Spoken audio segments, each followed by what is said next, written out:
Bonjour et bienvenue dans Avez-vous choisi, le podcast du vendredi qui vous invite à tout choisir dans votre vie. Je suis Oriane Savouré-Lucas, serial choisisseuse de ma vie.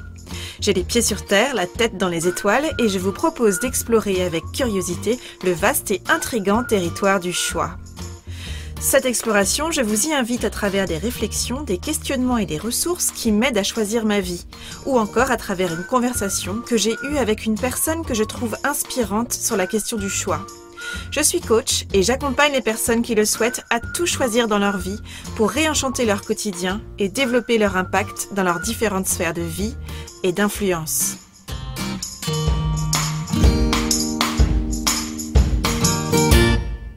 Le mois de septembre est terminé, la rentrée vous semble déjà loin et l'automne s'installe. Vous avez été plusieurs à me faire des retours suite à mon dernier billet intitulé « Surfer la vague de la rentrée » qui a suscité un certain nombre de questions et de réactions. Plusieurs personnes m'ont partagé d'une manière ou d'une autre cette phrase. « Je ne comprends pas, je suis déjà fatiguée alors que les vacances ne sont pas si loin.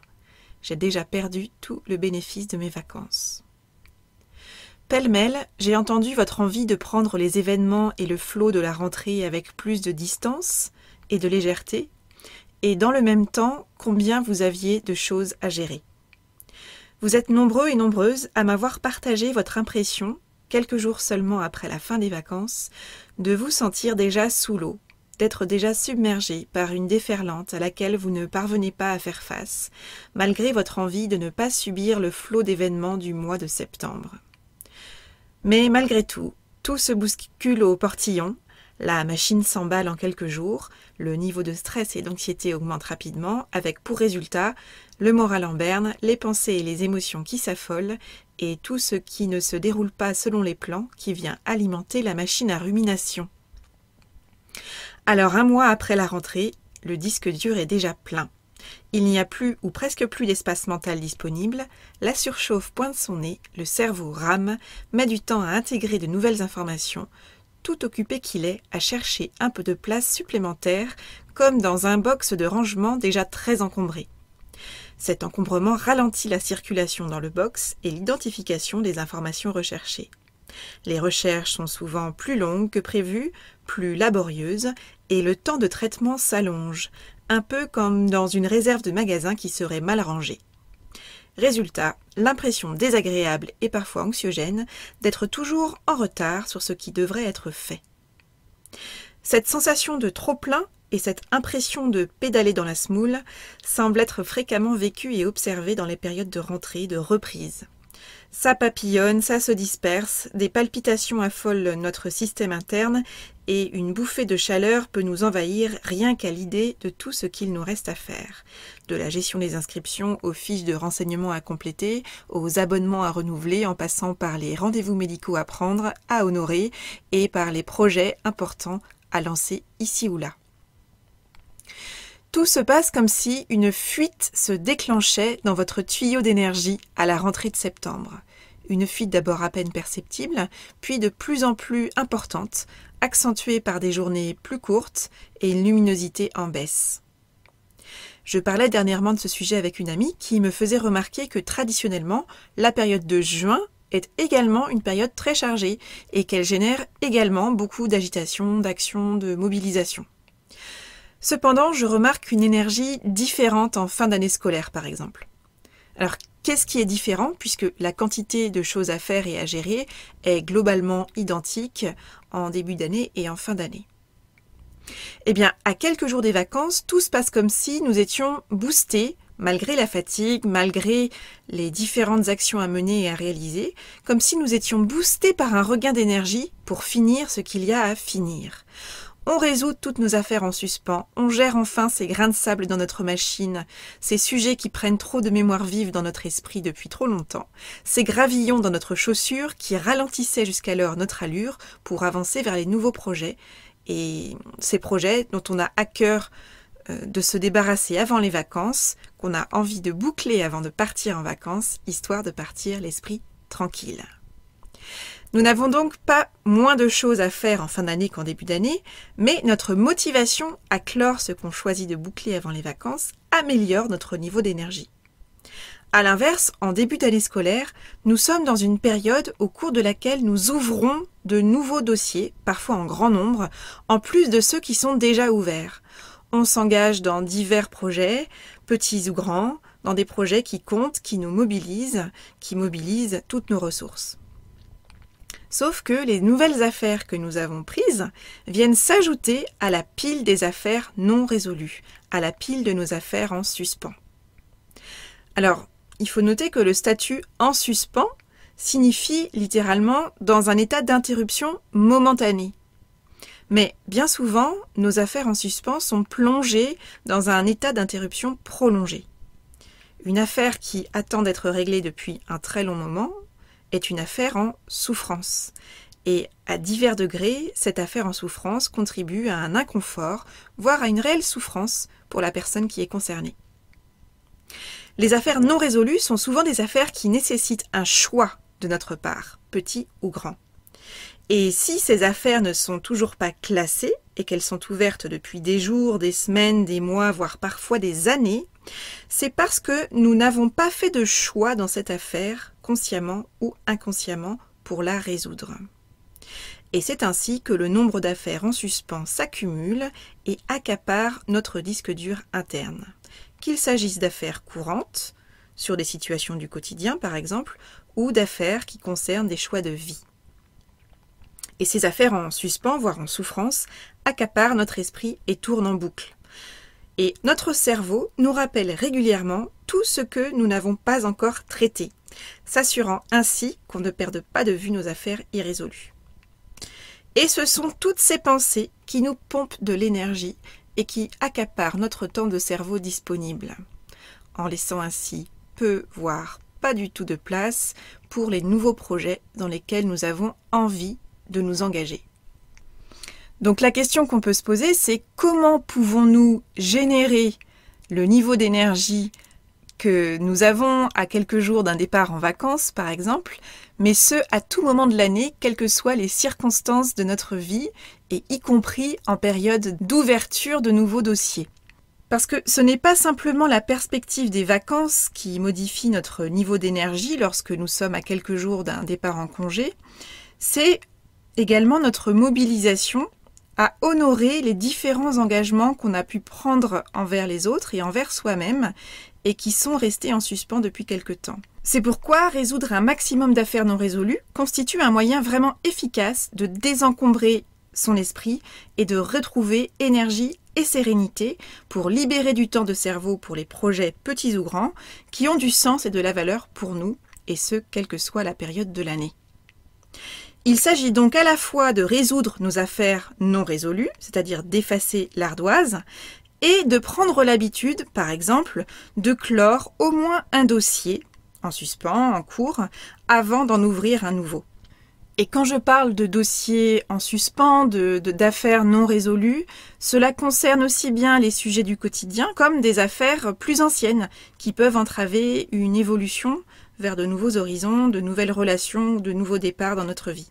Et le meilleur remède à une affaire en suspens qui accapare nos pensées, c'est le passage à l'action. Une affaire non résolue implique qu'un choix n'a pas été fait pour classer cette affaire, et que ce choix n'ait pas été fait consciemment ou inconsciemment. C'est donc ce qu'il vous reste à faire pour diminuer la liste de vos affaires en suspens. Choisir. Savez-vous quelles sont les affaires en suspens qui pompent votre énergie? Quelles sont les affaires non résolues qui vous gênent, qui vous retiennent, qui vous entravent? Que choisissez-vous de faire de vos affaires en suspens? Quel dossier avez-vous besoin de clore, d'achever, de terminer pour pouvoir mieux avancer sur la suite de votre chemin? Aujourd'hui, je vous propose un exercice de recherche de déperdition d'énergie au sein de votre habitation principale, c'est-à-dire vous-même. Je vous invite à réaliser un état des lieux et à lister vos dossiers inachevés qui, selon vous, vous prennent trop d'espace dans votre disque dur actuellement et qui vous pompent de l'énergie.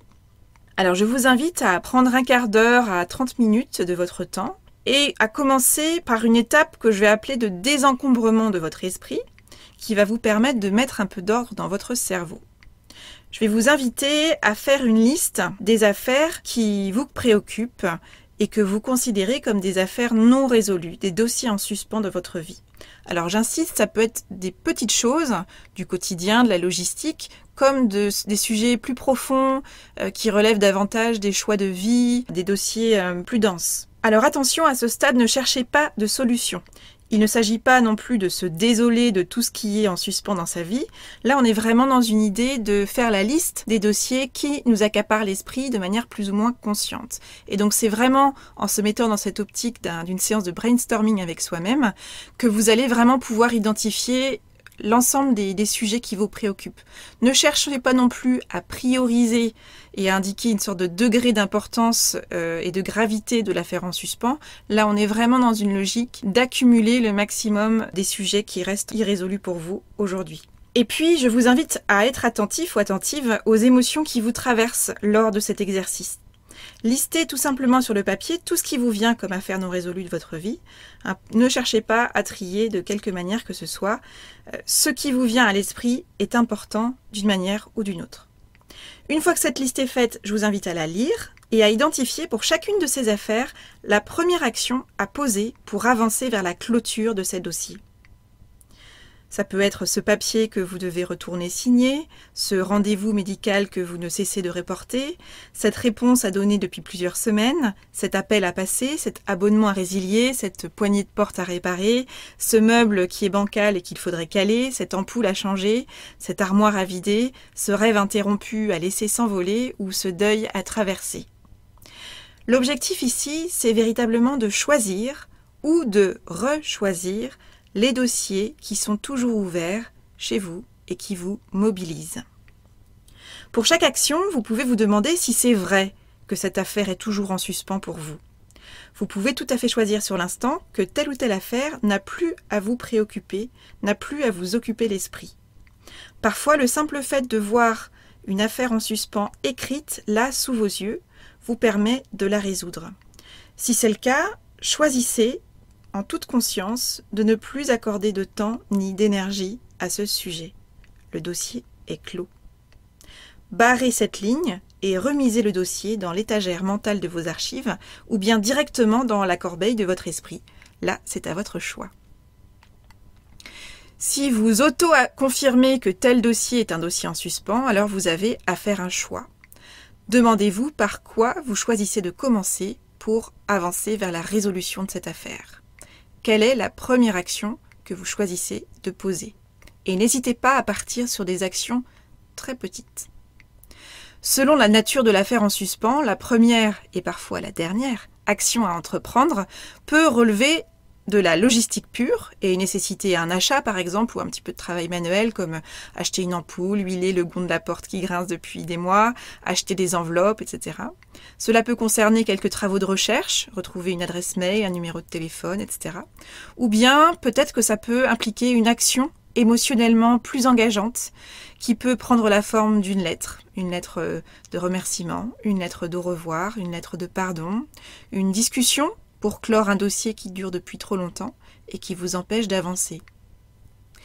Une fois que vous avez identifié la première action à réaliser pour chacune de vos affaires en suspens, planifiez-les dans votre agenda, très concrètement, ou passez à l'action immédiatement si l'action que vous avez identifiée ne prend que quelques minutes. Et à l'issue de ce processus, vous devriez ressortir avec une forme de soulagement, voire de joie à avoir résolu un certain nombre d'affaires qui étaient encore irrésolues quelques minutes auparavant, à avoir commencé de désencombrer votre esprit et à avoir identifié la première action à réaliser pour avancer vers la résolution de vos affaires non résolues. Et à partir de là, moi je vous invite vraiment à appliquer ce processus à une fréquence régulière. Alors là, c'est vraiment à votre convenance et selon vos besoins. Cela peut être une fois par jour, une fois par semaine, une fois par mois. Faites le point sur vos affaires en suspens et identifiez ce que vous pouvez actionner pour vous délester du poids de vos affaires en suspens. Enfin, et ça c'est un point très important, veillez à ne pas ouvrir trop de nouveaux dossiers avant d'en avoir résolu au moins autant. C'est une gymnastique, c'est une hygiène de vie, c'est une habitude à instaurer. Peut-être allez-vous résoudre des affaires en suspens qui vous alourdissaient l'esprit depuis de nombreuses années, et parfois une action permet de couper les fils qui nous retiennent depuis très longtemps, un peu en arrière. Et c'est ça qui nous permet d'avancer avec une nouvelle énergie vers de nouvelles aventures. Vous serez peut-être surpris de ce que cette liste pourra produire comme effet. Dans tous les cas, j'aimerais vraiment et sincèrement vous inviter, en cette période de forte occupation et parfois de forte préoccupation, à vous convaincre que vous n'avez pas besoin d'en faire plus. Vous en faites déjà beaucoup. Vous pouvez en revanche vous délester de vos affaires irrésolues récentes ou anciennes, lourdes ou légères, qui vous accaparent consciemment ou inconsciemment l'esprit. Car ainsi, vous remettrez de l'huile et de l'agilité dans vos rouages et vous retrouverez de l'énergie et de la joie pour avancer avec plus de légèreté. Tout un programme, non ? Ça vous tente ? Alors, vous commencez quand ? Et je termine par un conseil de lecture. Je vous recommande les ouvrages de David Allen, qui est l'auteur du livre Getting Things Done et de la méthode du même nom, littéralement « faire les choses », qui a été traduit en français sous le titre de « S'organiser pour réussir ». Sa philosophie, c'est de régler toutes les affaires en suspens pour retrouver un esprit calme comme de l'eau. Il propose une méthode pour gérer justement le flux d'informations et d'obligations qui constituent notre vie, et nous aurons l'occasion d'en reparler prochainement.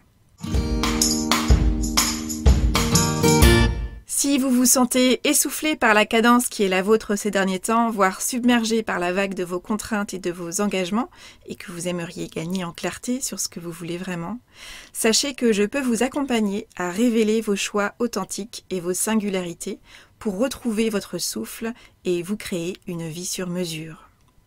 Si vous souhaitez que je vous accompagne sur ce chemin, je vous invite à me contacter via la page contact de mon site oriansavoureluca.com. En fonction de votre demande, nous pourrons convenir d'une première conversation de 30 minutes offerte et je me réjouis par avance d'échanger avec vous prochainement. Voilà, c'est tout pour aujourd'hui. Vous retrouverez cet épisode sur le site oriansavoureluca.com. Si vous aimez ce que je vous propose et que vous voulez faire partie de cette aventure audio, je vous invite à vous abonner à la newsletter de Avez-vous choisi afin d'être alerté dès la publication d'un nouvel épisode. N'hésitez pas à partager votre enthousiasme par écrit en déposant un avis sur le site, sur la page Facebook Avez-vous choisi ou une constellation de 5 étoiles sur Apple Podcast ou sur votre application de podcast préférée et à faire connaître Avez-vous choisi à celles et ceux qui vous sont chers et que l'idée de tout choisir dans leur vie pourrait réjouir. Je vous souhaite une bonne semaine et je vous donne rendez-vous vendredi prochain pour un nouvel épisode. Et d'ici là, et si vous choisissiez tout ?